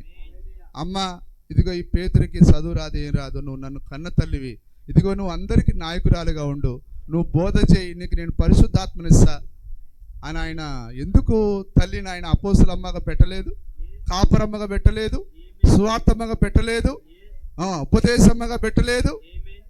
మరియ పరలోకానికి పోవాలన్నా ఆమె కూడా యేసు ప్రభువును, నా ప్రభువా నన్ను పరిశుద్ధాత్మతో నింపమని ఆమె 10 రోజులు ప్రార్థన చేసింది. అప్పుడు ఆయన దిగి వచ్చి ఆత్మతో నింపాడు. ఆయన ఆత్మతో నింపబడి మరియ పరలోకానికి వెళ్ళింది. కానీ ఈరోజు ఓ దేవుని మాత, నేను అంటాను, యేసు ప్రభు మరియకు కుమారుడా, తండ్రా? చెప్పండి. మరియకు సృష్టికర్త ఎవరు? బండికి ముందు గుర్రాన్ని పెట్టాలా, లేకపోతే దేని పెట్టాలి? మరియను భూమి మీదకి పంపించింది ఎవరు? ఆమె యొక్క సృష్టికర్త ఎవరు? కానీ మనం మాట్లాడుతున్న దాంట్లో మనకి ఏమైనా అర్థం ఉన్నదా? ఓ దేవుని మాత, దేవునికి మాత ఉంటారండి? మరి తప్పు కదా అది. ఏలిన వారు మీతో ఉన్నారు, మా కొరకు వేడుకొనుడు. ఆమె కొరకు వేడుకున్నది పరిశుద్ధాత్మనివ్వమని. నిజమే, నేను ఎగతాళి మాట్లాడలేను, బైబిల్లో ఉన్న సత్యాన్ని మాట్లాడుతున్నాను. హల్లెలూయా. ఆమె ద్రాక్షరసం అయిపోయినప్పుడు, అయ్యా ద్రాక్షరసం అయిపోయిందని అంటే, అలాగే తల్లిగారు అనలేదట ఆయన. అమ్మ, నా సమయం ఇంకా రాలేదు అన్నప్పుడు ఆమె అన్నది, అయ్యా ఆయన ఏం చెప్తే అదే ఫైనల్, ఆయన చెప్పినట్టు చేయండి. నిజమేనా? మరి ఇప్పుడు కూడా ఏమంటది? ఆయన ఏం చెప్పాడో దాన్ని చేయమంటది, కానీ నన్ను వెంబడించమని చెప్పదు ఆమె. ఎందుకంటే ఆమెలో ఉన్న ఆత్మ దీవించబడిన ఆత్మ, ఆమె పరిశుద్ధురాలై ఉన్నది. హల్లెలూయా. ప్రవక్తలందరూ, పరిశుద్ధ స్త్రీలందరూ ఎట్లయితే పరిశుద్ధులో, ఆమె కూడా పరిశుద్ధురాలై ఉన్నది. కానీ ఆమె దేవునికి మాత కాదు. యేసు ప్రభు ఎన్నడూ కూడా ఆమెను తల్లి అని పిలవలేదు. ఓ స్త్రీ, ఆ విధంగా పిలిచాడు ఆయన. చరిత్రలో మీరు పోయి పుస్తకాలు చదవండి, ఏ చరిత్రకారులైనా అదే అంటారు. బైబిల్లో కూడా అదే రాయబడి ఉన్నది. దేవుని నామానికి మహిమ కలుగును గాక. చూడండి, అందుకొరకే స్త్రీ ప్రసంగం చేయకూడదు. కాబట్టి పాత నిబంధనలు కూడా యాజకులు ఉన్నారు కానీ యాజకురాండ్రు లేరు, ప్రవక్తలు ఉన్నారు కానీ ప్రవక్తినీళ్ళు లేరు. అంటే యెహోవా వాక్కు ఇలాగూ సెలవు, ప్రవచించిన వారు ఉన్నారు, వాళ్ళని కూడా కానీ ప్రధానమైన వాక్యం ప్రవక్తల దగ్గరికి వస్తుంది. హల్లెలూయా. తగుమాత్రపు వస్త్రముల చేతనే గాని క్రైస్తవులకు తగినటువంటి వస్త్రాలు ధరించాలి. క్రైస్తవులకు తప్పకుండా స్పృహ అనేది ఉండాలి. ఏ బట్టలు ధరించాలి, ఏ వివరణ ఇవ్వట్లేను నేను. ఏ బట్టలు ధరించాలి, ఏ బట్టలు ధరించకూడదు, స్పృహ అనేది తప్పకుండా ఉండాలి. ఆ స్పృహ రావాలంటే నీలోనికి పరిశుద్ధాత్మ రావాలి. మరి ఈ కాల ప్రవక్త ఆఫ్రికా అడవులోకి పోయినప్పుడు వారు దిగంబరులుగా, బట్టలు లేని వారుగా ఉన్నారు. ఎప్పుడైతే ఆయన ప్రసంగం చేశాడో వారి మీదకి పరిశుద్ధాత్మ దిగి వచ్చినప్పుడు వారు ఆకులతో కప్పుకొని సిగ్గుపడి వారు బట్టలు కట్టుకున్నారు.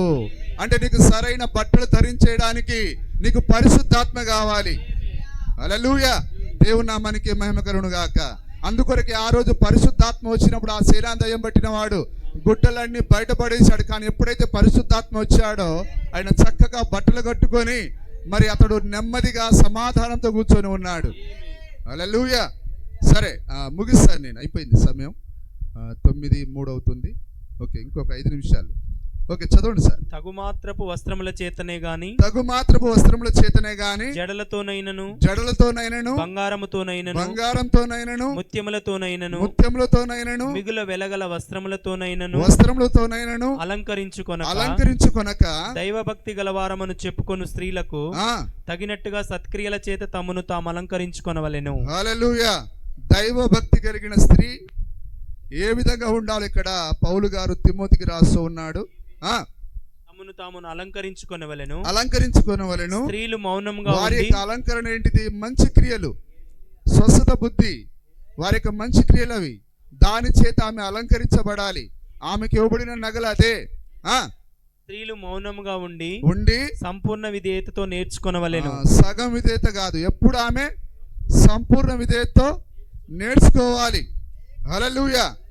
స్త్రీ మౌనంగా ఉండవలసినదే గాని ఉపదేశించుటకైనను పురుషుని మీద అధికారం చేయుటకైనను ఆమెకు సెలవీయను. దేవుడు అసలు ఏ స్త్రీకి కూడా ఆయన ఉపదేశం చేయడానికి, ప్రసంగించడానికి, స్త్రీల కూటాలు పెట్టడానికి ఎక్కడికి వెళ్తున్నావు అమ్మ? బైబిల్ పట్టుకొని స్త్రీల కూటం. బైబిల్ ఎక్కడుందో మరి? స్త్రీల కూటాలట, మహిళా మండలట. నిజమేనా? దేవుని నామానికి మహిమ కలుగును గాక. స్త్రీల కూటాలు బైబిల్లో లేవు, కానీ ఒక స్త్రీ బైబిల్లో స్త్రీల కూటాలు పెట్టింది. తెలుసా మీకు ఎవరికైనా? లేదన్నారు, మళ్ళీ ఉందంటున్నారేం సార్? అయితే అహోసరోసు రాజు ఉన్నాడు. ఆయన భార్య కొందరు స్త్రీలను పోగు చేసి రాజు ఒక మీటింగ్ పెడితే ఆమె కూడా ఒక మీటింగ్ పెట్టింది. రాజేమో లేదు నువ్వు మీటింగ్ పెట్టడానికి లేదు, నా మీటింగ్ రావాలంటే నేను రాను అన్నది ఆమె. ఒరి ఇది నేను రాజులందరిని పిలిపించిన, నా భార్య అందగత్తే, చక్కగా లోబడేది అని నేను సాటింపు ఇచ్చా. ఇప్పుడు రాకపోతే నా పరువు ఏం కావాలి? ఇప్పుడు ఆయన మంత్రులను అడిగాడు. ఆయన ఈ మహిళా మండలి మీటింగ్ పెట్టిన నా భార్యను ఏం చేయాలి? రాజా వెంటనే విడాకులు ఇవ్వాలి, ఆమెను ఈ రాజ్యం నుంచి బయటకు తోలువేయాలి. హల్లెలూయా. రాజా నీ భార్యని లెక్క చేయకపోతే మా భార్యలు మమ్మల్ని లెక్క చేయరు. వెంటనే ఆయన విడాకులు ఇచ్చి ఎస్తేరును పెళ్లి చేసుకున్నాడు. అందుకే ఎస్తేరు రంగం మీదకి వచ్చింది. ఇవన్నీ మాకెందుకు సార్? ఇంత లోతుగా ఆలోచించేంత ఆలోచన మాకు టైం ఉందా? ఉండాలి. తప్పకుండా దేవుని వాక్యానికి సమయం ఇవ్వాలి. దేవుని నామానికి స్తుతి కలుగును గాక. ఇప్పుడు మనం 2 చోట్ల చదివాం. ఎక్కడైనా స్త్రీలకు అవకాశం ఉందా? లేదు. ఇప్పుడు వాక్యాన్ని చూడండి, లోకంలో బోధ చేసే స్త్రీలను చూడండి. ఇప్పుడు నన్ను చూడకండి, దయచేసి నా ముఖాన్ని చూడకండి, నా మాటను చూడకండి, కానీ వాక్యాన్ని చూడండి. ఈరోజు బోధ చేస్తున్న వారిని చూడండి. వాక్యం రైట్ అయితే వాక్యాన్ని నమ్మండి, వాళ్ళు రైట్ అయితే వాళ్ళని నమ్మండి, కానీ 2 తలంపుల మధ్య ఉండకండి. అందుకొరకే ఏలియా సవాల్ చేశాడు, ఎన్నాళ్ళ మటుకు మీరు 2 తలంపుల మధ్య తడబడుచుందురు? యెహోవా దేవుడైతే యెహోవాను సేవించండి, బయలు దేవుడైతే బయలును సేవించండి. హల్లెలూయా. కాబట్టి నీవు వాక్యాన్ని గౌరవిస్తావా, లోకంలో ఉండే స్త్రీలను గౌరవిస్తావా? అది నీ ఇష్టం, అది నీ యొక్క అది తీర్మానమై ఉన్నది, నీ యొక్క నిర్ణయమై ఉన్నది. Praise the Lord. హల్లెలూయా. కాబట్టి ఇప్పుడు మనకు కావాల్సింది ఏదనగా మనం ఏ నామంలో బాప్తిసం పొందాలి. హల్లెలూయా. ఇప్పుడు మనం ఏ విధంగా పొందాలి? అందుకొరకే యేసుప్రభు దగ్గర మరణం యొక్క పాతాళం యొక్క తాళం చేయి ఉన్నది. వీళ్ళందరూ యేసుప్రభు దగ్గరికి పేతురు దగ్గర ఏం లేదనుకొని యేసుప్రభు దగ్గరికి, అయ్యా మేము ఎలాంటి వాళ్ళం తెలుసా? ఈ అయ్యగారు పెద్ద తొడుం ఖాన్, ఈయన షేర్ ఖాన్, ఆయన ప్రసంగరత్న, ఈయన మాట్లాడితే అనర్గళంగా మాట్లాడతాడు. ఉపకపురంబునక పోలిక నుండని వాళ్ళు పద్యాలు చెప్పేవాళ్ళని మెల్లగా చెప్తారు. ఈ అయ్యగారు నాన్ స్టాప్గా మరి ప్రసంగం చేస్తే మేమందరం కలిసి శాలువా కప్పి ప్రసంగరత్నని బిరుదిచ్చాం. ఓహో, ఐసి, నాకెప్పుడు తెలియదు, ఇప్పుడే కొత్తగా చూస్తున్నా. అంత అనర్గళంగా మాట్లాడతాడా? అట్లా అన్నాడు ఆయన. సరే చూద్దాం ఏమన్నాడు. మత్తయి సువార్త 7:21 ప్రభువా. ఇప్పుడు వీళ్ళెవరు? పేతురు మాటను లెక్క చేయని వారు. అపోస్తలులు ఎవరయ్యా? మాకు యేసుప్రభు కావాలన్నవారు. నిజమేనా? ఇప్పుడు యేసుప్రభు దగ్గరికి పోతే మరణము పాతాళం తాళం చేయి ఉందని చెప్పినా వినకుండా యేసుప్రభువే మాకు పరలోకం ఇస్తాడు. ఆయన పేతురుకు తాళం చేయి ఇచ్చి మళ్ళీ నీకు ఆయన ఎట్లా పరలోకం తెరుస్తాడు? ఆయన పరలోకానికి ఎన్ని పునాదులు ఉన్నాయి చెప్పండి సార్. ఓ పాట ఉన్నది, ఓ పరలోక పట్టణమా 12 రాళ్లతో కట్టబడితివి. దానికి ఓకే 12 పునాదులు ఉన్నాయి, 12 గుమ్మాలున్నాయి. తూర్పున 3, పడమరన 3, ఉత్తరాన 3, దక్షిణాన. అంటే నువ్వు ఎటు నుంచి పోవాలన్నా ఆ గుమ్మాల ద్వారానే పోవాలి. హల్లెలూయా. ఇదేం గుమ్మం సార్, మేము ఈ గుమ్మాలు చూసినాం కానీ అక్కడ కూడా గుమ్మాలు ఉన్నాయా అంటే, గుమ్మం అనగా ద్వారము. నువ్వు అపోస్తులైన ద్వారం గుండానే వెళ్ళాలి, ఇంకా డొంకదారులు లేవు. Praise the Lord. హల్లెలూయా. ఇంకా పరలోకానికి డొంకదారులు లేనే లేవు. అందుకే బైబిల్ సెలవిచ్చింది, అపోస్తులను పునాదులు వేసిన ప్రవక్తలను పునాది వేసిన ఆ పునాది పైన మనం కట్టబడుతున్నాము. అపోస్తులు ప్రవక్తలు వేసిన పునాది పైన. కానీ ఈరోజు సంఘాలు ఏ పునాది పైన కట్టబడుతున్నాయో ఎవరికి తెలియదు. హల్లెలూయా. ఓకే. ప్రభువా ప్రభువా ప్రభువా ప్రభువా అని నన్ను పిలుచు ప్రతి వాడును పరలోక రాజ్యంలో ప్రవేశింపడు గాని. ప్రభువా ప్రభు అని పిలిస్తే పరలోక రాజ్యంలో ప్రవేశించలేడు. పరలోకమందున్న నా తండ్రి చిత్త ప్రకారం చేయువాడే ప్రవేశించును. ఇప్పుడు ఆయన పరలోకమందున్న తండ్రి చిత్తాన్ని ఎవరికి ఇచ్చాడు ఆయన? అది కూడా ఇప్పుడు పాయింటే. ఇవన్నీ ఇప్పుడు చూసుకుంటూ పోవాలంటే కాదని నేను ముందే చెప్పాను కదా. హల్లెలూయా. ఆయన పరలోకం యొక్క చిత్తాన్ని ఆయన అపోస్తలకు ఇచ్చాడు. ఆయన నా పరలోకం నా తండ్రి చిత్తం చేయడం అంటే అపోస్తల బోధన చేయడమే పరలోకమందున తండ్రి చిత్తాన్ని చేయడము. హల్లెలూయా. అవన్నీ నేను బైబిల్లో మీకు చూపిస్తాను. మీరు ఎక్కడి నుంచి అడిగిన బైబిల్ ఆధారాలు ఉన్నాయి. హల్లెలూయా. తండ్రి నువ్వు నాకు ఇచ్చిన వాక్యాన్ని వీరికి ఇచ్చి తిని అన్నాడు ఆయన. ఓకే. ఆ దినమందు అనేకులు నన్ను చూచి ప్రభువా ప్రభువా ప్రభువా ప్రభువా మేము నీ నామమున ప్రవచింపలేదా నీ నామమున దయ్యములను వెళ్ళగొట్టలేదా నీ నామమున అనేకమైన అద్భుతములు చేయలేదా అని చెప్పుదురు. అప్పుడు నేను మిమ్మల్ని ఎన్నడూను ఎరుగను. హల్లెలూయా. ఆయన దేవుడు నిన్ను ఎరగాలంటే, ఆయన నీలో నివాసం చేయాలంటే నువ్వు ఏ అద్భుత కార్యాలు చేయనక్కర్లేదు, సూచక్రియలు చేయనక్కర్లేదు. నీవు కేవలము యేసుక్రీస్తు నామములో బాప్తిసం పొందితే అప్పుడు ఆయన నిన్ను ఎరుగుతాడు. ఆయన ఎరుగుట అనగా దేవుడే వచ్చి నీలో నివాసం చేయుట. హల్లెలూయా. దేవుని నామానికి మహిమ కలుగును గాక. మరి దేవుడు ఈ మాటలను దీవించును గాక. దేవుడు మిమ్మల్ని అందరిని దీవించును గాక.